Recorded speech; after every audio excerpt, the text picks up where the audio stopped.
Saúdo a igreja com a graça e a paz de nosso Senhor e Salvador Jesus Cristo. Amém? As crianças estão saindo já com as professoras. E eu queria convidar a igreja a abrirmos as nossas Bíblias na Epístola de Tiago. Tiago, capítulo 4. Nós vamos ler do versículo 1 até o versículo 10. Tiago, capítulo 4, do versículo 1 até o versículo 10.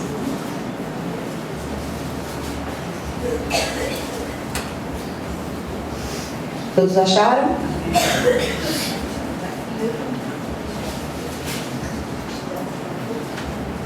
Tiago fica logo depois de Hebreus, imediatamente antes de 1 de Pedro.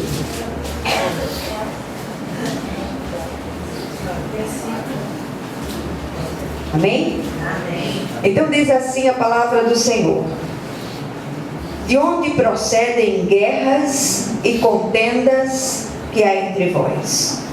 De onde senão dos prazeres que militam na vossa carne? Cobiçais e nada tendes, matais e invejais e nada podeis obter, viveis a lutar e a fazer guerras. Nada tendes porque não pedis, pedis e não recebeis, porque pedis mal, para esbanjardes em vossos prazeres. Infiéis, não compreendeis que a amizade do mundo é inimiga de Deus? Aquele, pois, que quiser ser amigo do mundo, constitui-se inimigo de Deus. Ou supondes que em vão afirma a Escritura, é com ciúme que por nós anseia o Espírito que Ele fez habitar em nós? Antes Ele dá maior graça, pelo que diz: Deus resiste aos soberbos, mas dá graça aos humildes. Sujeitai-vos, portanto, a Deus, mas resisti ao diabo, e ele fugirá de vós. Chegai-vos a Deus, e ele se chegará a vós outros. Purificai as mãos, pecadores, e vós que sois de ânimo dobre, limpai o coração. Afligi-vos, lamentai e chorai. Converta-se o vosso riso em pranto e a vossa alegria em tristeza. Humilhai-vos na presença do Senhor, e ele vos exaltará. Amém? Amém? Vamos orar mais uma vez. Querido Deus e Pai Celestial, eu me coloco a mercê do Teu Espírito. Tu sabes as condições dessa garganta, mas Tu és aquele que nos conduz em triunfo em todas as circunstâncias. E que o Senhor venha nesta tarde, começo de noite, falar de modo especial ao nosso coração, em nome de Jesus. Amém? Amém. Meus amados, essa igreja, ela nasceu com uma forte vocação missionária, com um chamado missionário muito grande. E é interessante que ela tem agregado irmãos de várias denominações. Olhando daqui eu posso ver assembleanos, batistas, presbiterianos, congregacionais e muitos outros irmãos que têm estado conosco e trabalhado conosco em prol do reino de Deus, para que o reino de Deus avance e que muitos sejam alcançados pela graça e pela misericórdia de Deus. Eu estou lendo Tiago, é fácil descobrir qual é o livro da Bíblia que eu estou lendo. Estou lendo Tiago nesses dias e queria convidar a igreja a novamente fazer uma releitura desta epístola. Ela é considerada a mais prática do Novo Testamento. Teologia trazida por Tiago, ela é confrontadora em relação ao que a palavra de Deus ensina de modo extremamente prático. Ele procura aplicar seu ensino à vida prática dos seus leitores. E eu queria muito que vocês, hoje à noite, pedissem ao Espírito de Deus que se deixassem ministrar por Ele de um modo especial, Esqueci de mencionar os anglicanos, os episcopais, que também frequentam a nossa comunidade. O texto lido, por exemplo, aqui Tiago abre uma discussão oportuna, tanto para aqueles dias, quanto para os nossos dias, hoje, sobre a origem das contendas, das guerras, no meio daqueles que são chamados pelo nome do Senhor. A guerra entre os santos. Essas guerras denominacionais, essas guerras doutrinárias, essas coisas que têm acontecido. E eu queria chamar a atenção de vocês para juntos nós olharmos com olhos investigativos para esse texto tão claro de Tiago. Ele traz à lume as verdadeiras motivações para as várias diferenças. Por que tantas diferenças? Ao mesmo tempo em que vivemos uma época que percebemos grandes perseguições aos cristãos, todo mundo, nós percebemos também um sem número de litígios no meio dos santos de Deus, no meio daqueles que são chamados pelo nome do Senhor. Por que os santos contendem tanto? Por que tanta diferença no meio do povo de Deus? Normalmente as razões mais comuns são as razões doutrinárias. Cada facção, cada denominação chama para si uma legitimidade em detrimento das outras, e isto tem trazido prejuízos incalculáveis à disseminação do reino de Deus no nosso meio. E o pior de tudo isso é que nós estamos em guerra em dias que antecedem a segunda vinda de nosso Senhor e Salvador Jesus Cristo, quando nós deveríamos estar juntos, unidos. Não importa a denominação que você é, mas falemos de Jesus, compartilhemos acerca de Jesus, ministremos acerca de Jesus, que você fale com o seu vizinho, que você fale com o seu companheiro de trabalho, que você fale no meio do lugar onde você estuda. Fale sobre Jesus, não fale sobre igreja. Não apresente denominação, apresente Jesus. Igreja não salva, Jesus salva. Amém. Jesus transforma. Briga-se por tudo e por nada. Por exemplo, outro dia estavam duas irmãs orando, arengando, brigando, arengando, como nós dizemos aqui, porque tem mais poder em se orar no monte do que você entrar no seu quarto, fechar a porta do seu quarto e falar ao seu pai que vem seca. Quem foi que disse isso? Mas elas estavam brigando. Então você que acha que orar no monte é a coisa melhor do mundo, então suba para o monte e vá orar. Mas deixa a irmãzinha orar no quarto dela e falar ao pai em secreto, em nome de Jesus. Outra coisa, batizar com muita água, batizar com pouca água. Orar baixo, orar gritando, falar em línguas ou não falar em línguas. Quanta bobagem, quanta discussão, quanta coisa sem nexo a gente usa para as nossas contendas e para as nossas guerras pessoais. Olha, tudo isso é manifesto. Aí eu pergunto, tudo isso é em defesa da sã doutrina ou em defesa de interesses pessoais? Tiago traz essa discussão à lume. E eu queria chamar a sua atenção que todo zelo cego, ele é fanatismo. E muitas vezes nós queremos enquadrar Deus nas nossas formas. Olha, Deus só faz assim. Deixa de ser tolo, meu irmão. Deus age e faz como Ele quer, na hora que Ele quer, por quem Ele quer. Ele usou até uma jumenta. Deus é criativo.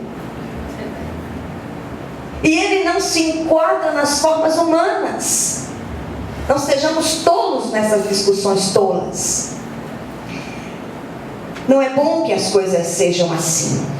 Olha, enquanto brigamos por bobagens, As trevas têm ganho terreno e os avançam cada vez mais, e os santos têm perdido terreno. Eu tenho percebido muito menos poder nas orações, porque muitas vezes enquanto nós oramos, nós estamos criticando o outro irmão que ora assim ou assado. Para com isso, em nome de Jesus, santificai-vos, disse o Senhor Josué, porque amanhã farei maravilhas no vosso meio. Santificai-vos, que cada um de nós busque essa santificação, que cada um de nós se empenhe em alcançá-la, que nós possamos dizer: Senhor, começa em mim, quebra o meu coração, transforma-me verdadeiramente. Eu não fui levantada, você não foi levantado para ser fiscal da fazenda celestial. Você não foi levantado para ser fiscal da espiritualidade do seu irmão. Então para de brigar, para de contender, para de fazer guerras e contendas no meio do povo de Deus. Não é bom que as coisas sejam assim. Pensemos concordemente, sobretudo naquilo que é essencial.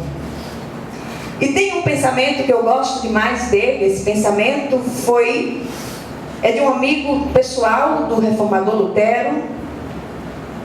Até certo tempo ele foi atribuído a Agostinho, mas ele é de um amigo pessoal do reformador Lutero, chamado Filipe Melanto. E ele diz o seguinte: naquilo que é essencial, unidade. Naquilo que não é essencial, liberdade. Em todas as coisas, caridade. Você sabe o que é essencial? Que o único meio de salvação é através de Jesus Cristo, nosso Senhor e Salvador. Amém. Sabe o que é essencial? É que nós servimos a um Deus que é uno e é trino ao mesmo tempo. Sabe o que é essencial? É que a Bíblia é a nossa única regra de fé e prática.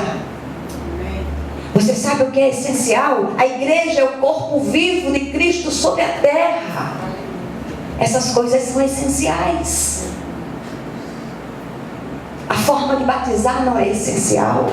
A imposição de mãos não é essencial. Ora alto, ora baixo, não é essencial. Mas o essencial, naquilo que é essencial, tem que haver unidade. Quando Paulo escreveu aos Filipenses, ele faz uma recomendação, ele faz um rogo veemente a duas irmãs que resolveram contender, irmãs que haviam ajudado tremendamente no ministério de Paulo ali, na fundação daquela igreja. Por sinal, elas tinham um nome lindo, as irmãs que estão grávidas, por favor, anotem: Evódia e Sintique. E essas duas irmãs, elas estavam se engalfinhando dentro da igreja, e Paulo diz: rogo-vos que pensem concordemente no Senhor. Tiago, no texto lido, ele faz uma radiografia dos litígios entre os santos. A partir da pergunta do versículo 1, ele traça o perfil do problema e aponta a solução. E eu queria muito que vocês abrissem as suas Bíblias. Eu vou fazer a minha leitura na linguagem da NVI, mas eu queria que vocês acompanhassem a Bíblia de vocês. Não perca isso de vista. É importante que você, cada vez que senta para ouvir a palavra, você acompanhe, para saber se as coisas verdadeiramente aconteceram assim, como os crentes de Bereia. Paulo pregava, os crentes iam para as Escrituras para saber se as coisas aconteciam verdadeiramente daquela forma. Por isso hoje engole-se tudo se transforma numa doutrina, porque as pessoas se perdem da palavra de Deus. Por isso eu quero chamar a sua atenção. Saia daqui, leia novamente o texto. Outro dia alguém fez uma crítica a mim e disse que eu pregava fora do contexto. Um desses litígios, uma dessas brigas, eu digo: olha, diga que você não gosta de mulher pregando. Aí tá certo, eu vou aceitar a sua crítica. Mas não me diga que eu falo fora do contexto. Porque se é uma coisa que eu me preocupo tremendamente, é situá-los no contexto que a gente está falando. Então, a partir da pergunta, do versículo 1, a pergunta na linguagem da NVI diz o seguinte: de onde vêm as guerras e contendas que há entre vós? Não vêm das paixões que guerreiam dentro de vocês? Então, a primeira coisa que uma pergunta instiga é você trazer uma resposta.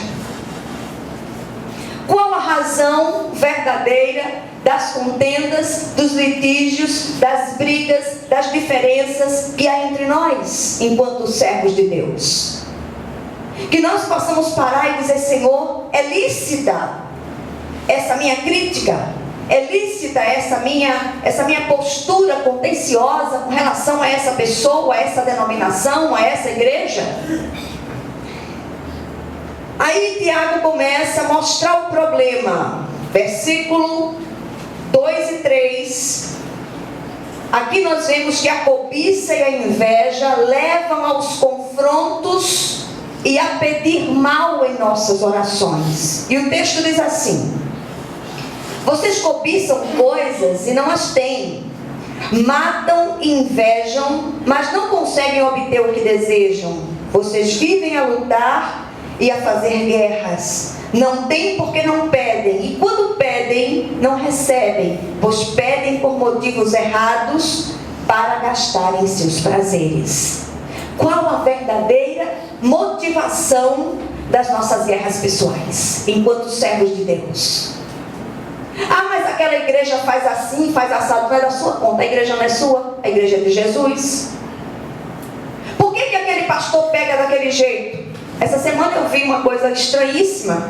Não vou dizer que aquilo era uma coisa normal, mas enfim, pelo menos foi engraçado.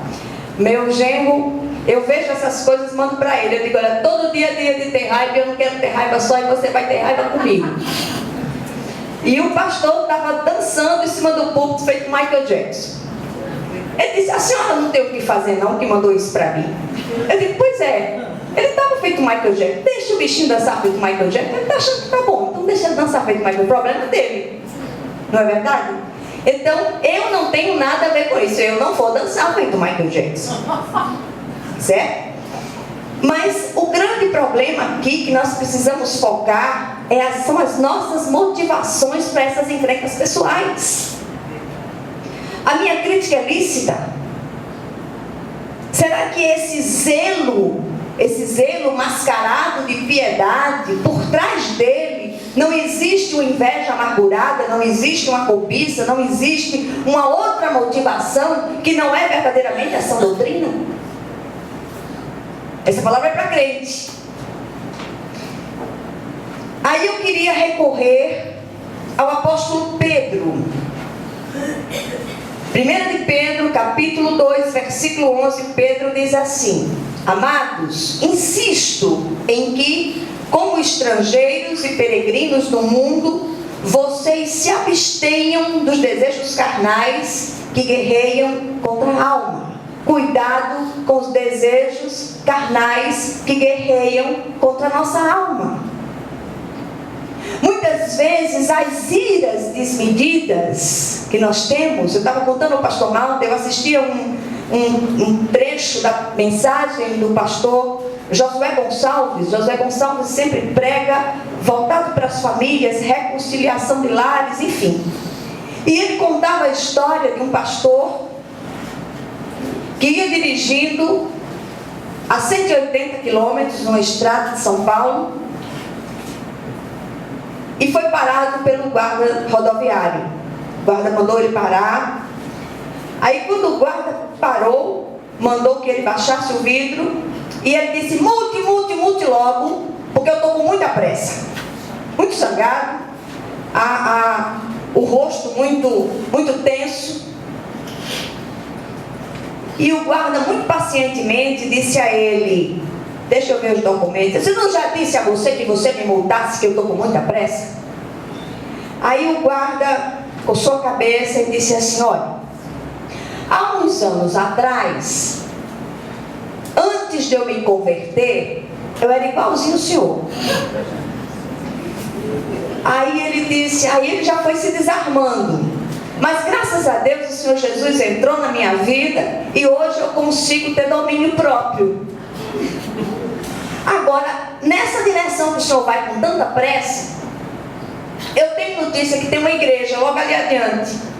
E essa igreja tem um pastor que eu já ouvi falar que ele prega muito bem, porque o senhor não para lá para ouvi-lo. Era ele.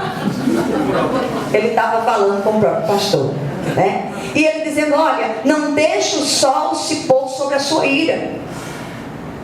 As nossas iras desmedidas, as nossas iras desnecessárias têm contaminado a muitos no nosso meio, né?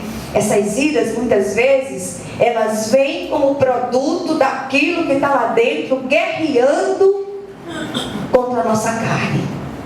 Então, em nome de Jesus, que nós possamos nos colocar à mercê do Espírito Santo e deixar que Ele ministre de modo vivo ao nosso coração e traga grandes transformações. Eu tenho sido uma bênção na igreja ou eu tenho sido uma peste dentro da igreja? Como tem sido a minha postura no meio do povo de Deus? Aí eu queria recorrer a outra pessoa, que é o apóstolo Paulo, falando aos Gálatas, capítulo 5, versículos de 15 a 17, ele diz assim: mas se vocês se mordem e se devoram uns aos outros, cuidado para não se destruírem mutuamente. Por isso digo, vivam pelo Espírito e de modo nenhum satisfarão os desejos da carne, pois a carne deseja o que é contrário ao Espírito e o Espírito que é contrário à carne. Eles estão em conflito um com o outro, de modo que vocês não fazem o que desejam. A natureza que for melhor alimentada será aquela que sairá fortalecida e prevalecerá. Santos em guerra, prejuízo para o reino de Deus, vitória para as trevas. E olha que as trevas têm avançado, as trevas têm ganho terreno, o povo de Deus tem sido açoitado. Misericórdia. Que nós possamos usar as armas da luz, que nós possamos ser instrumentos da paz e da reconciliação no meio de muitos, que muitos sejam alcançados através do nosso testemunho. Como tem sido o nosso testemunho dentro dos lares, como tem sido os nossos testemunhos da nossa vizinhança, como tem sido o nosso testemunho no seio da igreja.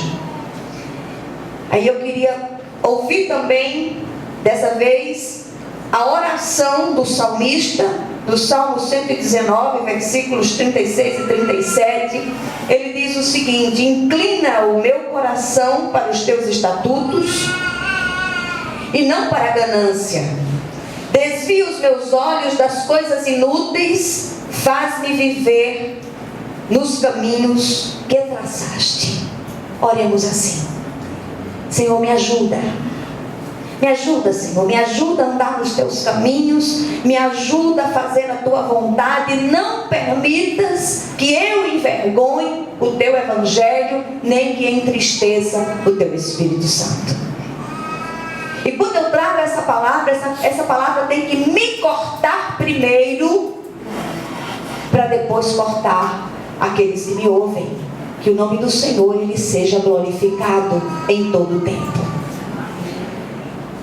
Segundo problema da questão das contendas é a infidelidade espiritual que provoca zelos, ciúmes no Espírito Santo de Deus. Versículos 4 a 6.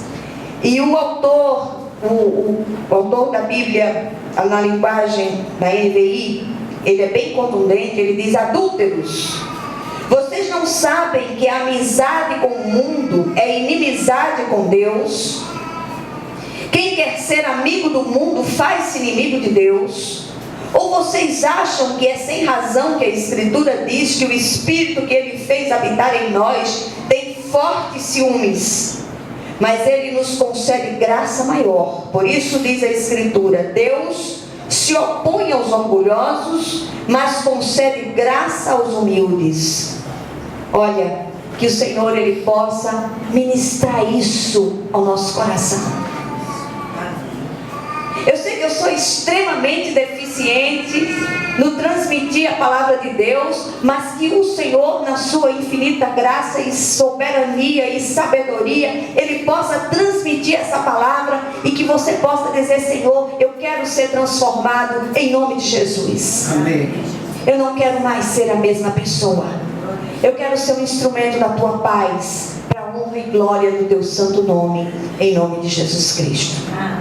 Em 1 de João, capítulo 2, versículos 15 e 16, diz o seguinte: não amem o mundo, nem o que nele há. Se alguém amar o mundo, o amor do Pai não está nele. Pois tudo que há no mundo, a cobiça da carne, a cobiça dos olhos e a ostentação dos bens, não provém do Pai, mas do mundo. E eu fiz questão nesta tarde de trazer a Escritura explicando a Escritura. Coisas espirituais, elas se discernem espiritualmente. E a Bíblia é uma unidade. Embora escritores tenham escrito em épocas diferentes, instrumentos de Deus, usados pelo Espírito em épocas diferentes, mas esses inúmeros instrumentos de Deus, eles trazem uma unidade, mesmo na diversidade, porque há unidade na diversidade. Aí nós olhamos, Tiago continua, aponta para a solução. Versículos 7 e 8. Primeira coisa que ele diz aqui é que a sujeição e a intimidade com Deus nos fortalecem.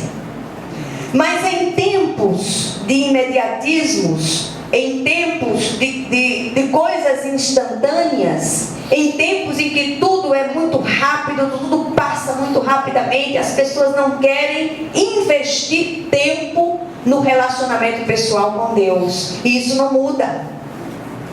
Versículos 7 e 8 dizem o seguinte: portanto, submetam-se a Deus, resistam ao diabo e ele fugirá de vós. Aproximem-se de Deus e ele se aproximará de vocês. Pecadores, limpem as mãos.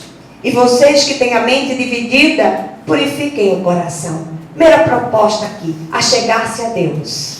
Estreitar cada dia mais o relacionamento pessoal com esse Deus vivo. Não estou falando de igreja, estou falando do relacionamento pessoal com o Senhor. E isso você faz através da oração, através da leitura, da meditação e da prática da palavra de Deus. Não existe discipulado fora disso, e o discipulado do crente, ele não termina nunca. A partir do momento que ele se converte, até o último dia de vida sobre a terra, esse crente está sendo discipulado. Mas ao nos aproximar do Senhor, essa aproximação, ela pressupõe uma purificação das mãos, que são os atos, e do nosso próprio coração, das intenções do nosso coração. E nós temos insistido muitas vezes aqui com o grupo: olha, Deus, Ele é aquele que sonda mentes e corações. Não adianta nós apresentarmos diante de Deus uma aparência exterior de piedade quando há rapina no nosso coração. Ele conhece a profundidade do nosso coração. Ele sabe, antes que a palavra chegue à nossa boca, Ele conhece. Por isso eu queria insistir: busque ao Senhor. Não dependa de pessoas, não dependa de líderes, dependa do Senhor. Eu posso decepcioná-los, Jesus jamais. Então busque o Senhor de todo o coração, com toda a sua alma, com todo o seu entendimento. Diga: Senhor, me transforma, Senhor, restaura a minha vida. Pai, eu quero me aproximar mais de Ti. Cristianismo é isso, é relacional, não é ritualístico. E muitas vezes nós achamos que os nossos rituais diários vai substituir a intimidade com Deus. Não vai. Eu conheço uma irmã querida que ela diz assim ao Senhor: Senhor, o Senhor não está vendo isso? Olha, Senhor, para mim, olha, eu sou sozinha, eu preciso da sua ajuda. Relacionamento é isso, é intimidade com esse Deus vivo. que pode transformar todas as coisas, mesmo quando nós andamos fisicamente, humanamente, sozinhos. Mas Ele é aquele Deus que está ali presente, é aquele Deus que se preocupa, é aquele Deus que transforma, é aquele Deus que interage com você nas mais diferentes situações. Esse é o nosso Deus. Mas vamos seguir mais à frente. Vamos ouvir o que é que Paulo diz em Efésios 4:27, naquele texto que fala de não irai-vos, mas não pequeis. Ele diz: não deem lugar ao diabo. Quando nós nos afastamos de Deus, nós vamos fazendo concessões ao nosso adversário, ao inimigo de Deus. E Paulo adverte: não deem lugar ao diabo. Preste atenção. Mude a rota. Justificação pela fé é um ato único, mas a conversão é uma virada de rota. Você vai mudando a rota na direção do Senhor. Apóstolo Pedro, 1 de Pedro 5, de 8 e 9, ele diz: sejam sóbrios e vigiem. O diabo, o inimigo de vocês, anda ao derredor, rugindo como leão e procurando a quem possa devorar. Resistam-lhe, permanecendo firmes na fé, sabendo que os irmãos que vocês têm em todo o mundo estão passando pelos mesmos sofrimentos. O cristianismo é isso. Nós somos perseguidos, assolados, mas nós temos uma pátria celestial para a qual nós olhamos. Nós somos peregrinos e forasteiros nessa terra. Nós não viemos para cá para armar tendas. Nós estamos passando por aqui. E que a nossa passagem aqui, ela deixe marcas profundas naqueles que estão à nossa volta. Que nós sejamos esses instrumentos vivos de Deus, para que essa palavra chegue até os confins da terra. Que nós possamos pregar sempre, se preciso, com palavras, mas sempre, em todo o tempo. Vamos seguindo. A outra solução apontada por Tiago, que é ao mesmo tempo, é simultaneamente com a anterior, estamos nos versículos 9 e 10, é um coração sinceramente quebrantado e arrependido. Mas eu já pedi perdão. Você pediu perdão como? Da boca para fora? Ou foi um perdão baseado no incômodo pessoal do seu coração, num pesar que estava no coração? Você foi ali e disse: Senhor, olha, eu sou uma pessoa desgraçada, tem misericórdia de mim, ser propício a mim, pecador. Senhor, eu sou pecador e eu preciso que o Senhor me transforme, eu preciso que o Senhor mude essa área da minha vida. Eu quero colocar essa área amarrada no altar do sacrifício para que ela seja transformada. Porque tem áreas da nossa vida que nós precisamos levar ao altar de Deus, mas como é oferta viva, ela pode pular do altar. E a gente precisa amarrar. Amarra ali, amarra e deixa. Diga: Senhor, eu vou deixar aqui, amarradinho. Em nome de Jesus. O texto diz assim: entristeçam-se, lamentem e chorem. Troquem o riso por lamento e a alegria por tristeza. Humilhem-se diante do Senhor e Ele os exaltará. Sabe o que eu tenho descoberto com muita tristeza? É que nós perdemos a capacidade de chorar. E quando nós choramos porque perdemos isso, choramos porque perdemos aquilo, mas não choramos porque perdemos a vergonha. E a gente precisa chorar. Senhor, tem misericórdia de mim, Pai, eu sou pecador, olha para o meu coração, eu sou desse jeito, eu quero mudar, eu não consigo mudar, mas eu quero que o Senhor me transforme, Pai, eu quero ainda que doa. O autor de Hebreus diz que nós não resistimos ao pecado até o martírio, até o sangue.